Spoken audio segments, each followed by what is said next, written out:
नमस्कार दोस्तों, माता रानी आपके सभी कष्टों को समाप्त करे, आपकी झोली खुशियों से सदैव भारी रहेगा। दोस्तों, नवरात्रि का महापर्व 9 देवी अर्थात 9 कन्याओं को समर्पित है। कन्या पूजन करने से हमारी समस्त पीड़ा दूर होती है, दुख दर्द दूर होते हैं, हर कष्ट दूर होते हैं। ग्रह क्लेश हमारे जीवन से हमेशा के लिए दूर हो जाते हैं। यहाँ तक कि पितृदोष, राहु दोष, मंगल दोष, कालसर्प दोष मात्र कन्या पूजन से शनि से पीड़ित व्यक्ति को राहत मिलती है, सुकून मिलता है, घर में खुशियां आती है तथा अकाल मृत्यु घर में कभी नहीं होती। दोस्तों, मैं आपको बता दें, इस बार माता रानी हाथी की सवारी पर पृथ्वी लोक पर आ चुकी हैं और भक्तों के कष्टों को दूर करेंगे। जब जब माता रानी हाथी पर सवार होकर आती है, तब तक धरती पर फूल खिलते हैं और वर्षा होती है तथा हरियाली की उत्पत्ति होती है और जीवन सुगम हो जाता है। किसान के घर में साक्षात मां जगदम्बा जगत मां का आगमन होता है। दोस्तों, इस बार के नवरात्रि बहुत ही शुभ और मंगलकारी माने जा रहे हैं। इस बार शारदीय नवरात्रि 15 अक्टूबर दिन रविवार को शुरू होकर और इसका समापन 23 अक्टूबर दिन सोमवार को होगा। ऐसे में 24 अक्टूबर दिन मंगलवार को ही दुर्गा विसर्जन होगा। जो लोग माता रानी की स्थापना करते हैं, मूर्ति स्थापना करते हैं, वह लोग 24 अक्टूबर दिन मंगलवार को विसर्जन करेंगे। दोस्तों, नवरात्रि की अष्टमी और नवमी तिथि पर कन्या पूजन का विधान है। इस बार महाअष्टमी तिथि 22 अक्टूबर 2023 यानी कि इस दिन रविवार है और नवमी तिथि 23 अक्टूबर 2023 दिन सोमवार को है। ऐसे में आप अष्टमी और नवमी को इन दोनों तिथियां में कन्या पूजन अवश्य ही करें। कन्याओं को भोजन अवश्य खिलाएं। शास्त्रों में 9 दिनों के नवरात्रि को बहुत ही शुभ और मंगलकारी माना जाता है और वही 8 दिनों के नवरात्रि को अच्छा नहीं माना जाता। ऐसे में 10 दिनों के नवरात्रि बहुत ही शुभ माने गए हैं। शास्त्रों के अनुसार नवरात्रि के दिनों में माता रानी का पूजन करने से, कन्या पूजन करने से मां अभय वरदान प्रदान करती है। कुंडली में जो कष्ट होते हैं उन्हें ठीक कर देती है। श्रीधर की तरह ही सच्चे हृदय वाले व्यक्ति के सभी कष्टों का निवारण मां शीघ्र ही करती है। मां की उपासना से विनम्रता का विकास होता है। सभी कष्ट, दरिद्रता, दुख, कष्ट नष्ट हो जाते हैं। नवरात्रि में माता रानी का व्रत और पूजन किया जाता है, लेकिन नवरात्रि के दौरान सबसे ज्यादा महत्व होता है कन्या पूजन का। दोस्तों, कन्या रानी जो होती है, फूल की पंखुड़ियों की तरह नाजुक होती है। कन्या पूजन सर, वो प्रिय है, श्रेष्ठ है। कन्या के रूप में स्वयं जगदम्बा देवी, माता वैष्णो देवी या अर्थात समस्त ब्रह्मांड इनके शरीर के कण कण में वास करते हैं। बहुत कम लोग जानते हैं। 33 कोटि देवी देवताओं का वास होता है। कन्याओं के मस्तक पर कन्या चाहे छोटी हो, चाहे बैड्डी हो, वह सदैव पूजनीय है। मां के समान मानी जाती है, दोस्तों माना जाता है। व्रत और उपासना से माता रानी इतना प्रसन्न नहीं होती है जितना कि कन्या पूजन से होती है। नवरात्रि में छोटी छोटी कन्याओं को माता रानी का स्वरूप माना जाता है।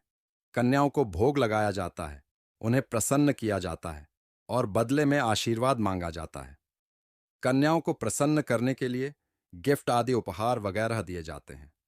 माना जाता है, अगर कन्याओं को कोई भेंट दी जाए और वो उसे खुशी खुशी स्वीकार कर लें, तो इसका मतलब है माता रानी अर्थात माता वैष्णव ने वो भेंट स्वीकार कर ली। जिन पर कन्याएं प्रसन्न होती है, तो समझो उन्हें माता रानी का आशीर्वाद मिल गया और माता रानी की कृपा से उन्हें मुन्ह मांगा वरदान प्राप्त होता है। कन्या पूजन कोई मामूली पूजन नहीं होता। समस्त ब्रह्मांड में जो पूजा होती है, उनसे बढ़कर कन्या पूजन को माना जाता है। 10 बार गंगा स्नान करने से और 100 बार यज्ञ करने से तथा 1000 बार यात्रा करने से जो पुण्य मिलता है, वह मात्र एक बार कन्या पूजन करने से करोड़ों गुना भक्त को मिल जाता है, प्राप्त हो जाता है। दोस्तों, इसीलिए कहा जाता है कि कन्याओं को सताना नहीं चाहिए, इससे समस्त ब्रह्मांड हिल जाता है। कन्याओं की जितनी सेवा की जाए कम ही होती है। कन्या ये कोई मामूली नहीं होती। कन्या के रूप में स्वयं उनके मस्तक पर विराजमान होकर स्वयं देवी चलकर आपके घर तक आती है। नवरात्रि में 2 साल से लेकर 10 साल तक की कन्या का पूजन होना चाहिए। अष्टमी अथवा नवमी को कन्याओं के पैर धोकर भोजन कराना, उपहार आदि देना श्रेष्ठ माना जाता है। दुर्लभ माना जाता है, ऐसा मौका कभी हाथों से नहीं जाने देना चाहिए। इस दिन जितना ज्यादा हो सके कन्याओं को हाथ पकड़ डेच कर, पैर पकड़ डेच कर अपने घर तक लेकर आए। दोस्तों में वीडियो में आगे बढ़ने से पहले आप अपनी राशि भी कमेंट बॉक्स में जरूर डाल दीजिएगा। यदि हमारे पास कोई उपाय होगा तो वह आकर हम आपके कमेंट के रिप्लाई में बता देंगे। कोई भी राशि के अनुसार अगर उपाय करता है तो माता वैष्णो बड़ी प्रसन्न होती है और ऐश्वर्य धन प्रदान करती है, मालामाल बना देती है। इसीलिए राशि कमेंट में जरूर छोड़ दें। और हाँ, माता को एक लायक जरूर करें, लायक करने में कंजूसी न करें। दोस्तों को कैसे करें कन्याओं का स्वागत? कन्या जब आपके घर आए तब सभी के पैरों को दूध और पानी से उनके पैरों को बुलाना चाहिए।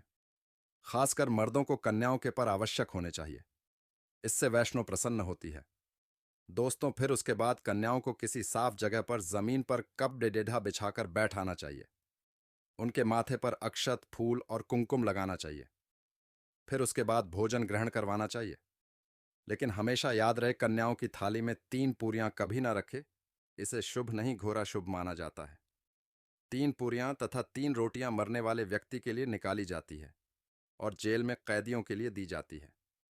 ऐसे में कन्याओं को उनकी थाली में 3 पूरी कभी ना देना दे, लेकिन 1-2 करके पूरियां दे सकते हैं। इससे 3 संख्या बियाचा जाती है और दोष भी नहीं लगता।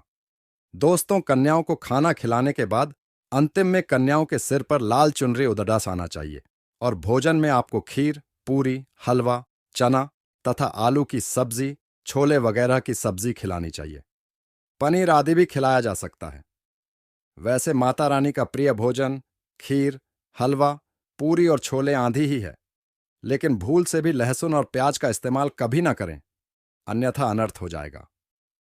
अक्सर कई लोग कन्याओं को कुरकुरे का पैकेट, चिप्स वगैरह का पैकेट खेलते हैं, जो कि घोर अनर्थ माना जाता है, क्योंकि इसमें लहसुन प्याज का इस्तेमाल होता है, जिसके कारण आपका व्रत खंडित हो सकता है। मां दुर्गा क्रोधित हो सकती है। जहां आपने 9 दिनों तक लहसुन प्याज का परहेज किया, लेकिन आपकी एक गलती पूरे व्रत को खंडित कर सकती है। इतना भी नादान नहीं बनना चाहिए कि माता रानी रूठ हो जाएगा। ये और कन्याओं को भी अशुद्ध होना पड़ रही है। कन्याओं को डब्बा बंद कोई भी ऐसी चीज ना खिलाए जिसमें लहसुन प्याज होता है। कई चीज तो ऐसी होती हैं मार्केट में जिसके अंदर लहसुन प्याज का इस्तेमाल होता है। ऐसा आप कभी मत करना। दोस्तों, कई लोग कन्या पूजन में खाना घर पर नहीं बनाते और मार्केट से रेडीमेड लाकर ही खेलते हैं तथा दही जलेबी खिलाते हैं, जो कि शुभ नहीं माना जाता है। दोस्तों में ऐसा खाना वो लोग खिलाते हैं जिनके घर में मान लीजिए कोई दुर्घटना आदि हो गई है, या घर में कोई बीमार है, या कोई मुसीबत है, तब वो ऐसा करते हैं। लेकिन अगर आप स्वस्थ हैं, आपको कोई पीड़ा नहीं है, तो ऐसा भूल कर भी नहीं करना चाहिए।